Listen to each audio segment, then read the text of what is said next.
My name, Edmund Yakani, Executive Director of CEPO. I would like to take this opportunity to welcome the declaration made by His Excellency President for the year 2025, as year 2025 will be a year for compromise, for peace and agriculture. Your Excellency President, this is a great declaration if we can walk the talk.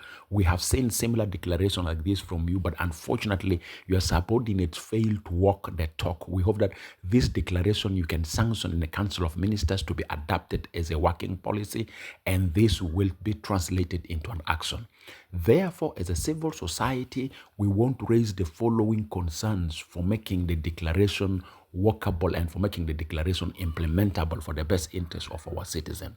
Number one, on agriculture. Your Excellency President, we are appealing and we are calling with due respect and honor for you to commission a national agricultural conference at least in the month of February or March before the agricultural season could start. And these should be taken serious by Honorable Minister of Agriculture at national level and state level, and we should bring the actual farmers to define what they see as a requirement for making agriculture succeed in year 2025. It is essential.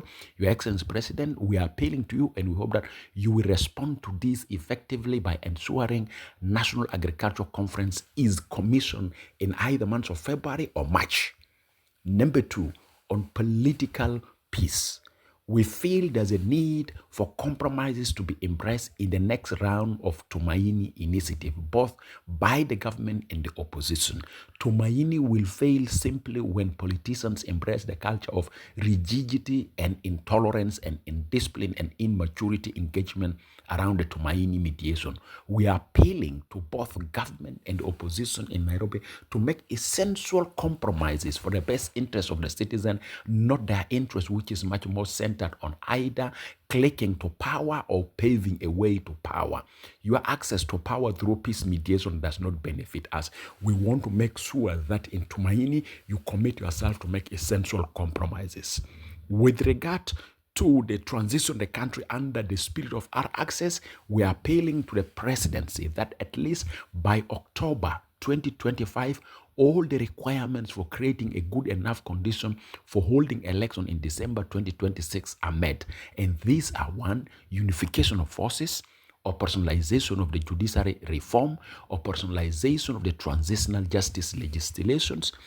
We want to see also the constitutional making process moving on forward very well and effectively, well funded, and want to ensure that preparation of political parties to participate in the elections is being done effectively, and want to ensure that population census is going on. But we are appealing to the leadership of the country that with due respect and honor, please make a political decision for delinking population census away from elections and delinking constitutional making process from the elections. And we must make sure that if we are going for the elections, open, civic, and political space is availed per the declaration which was reached recently in Juba, where political parties, media, and civil society have signed a declaration on open political and civic space.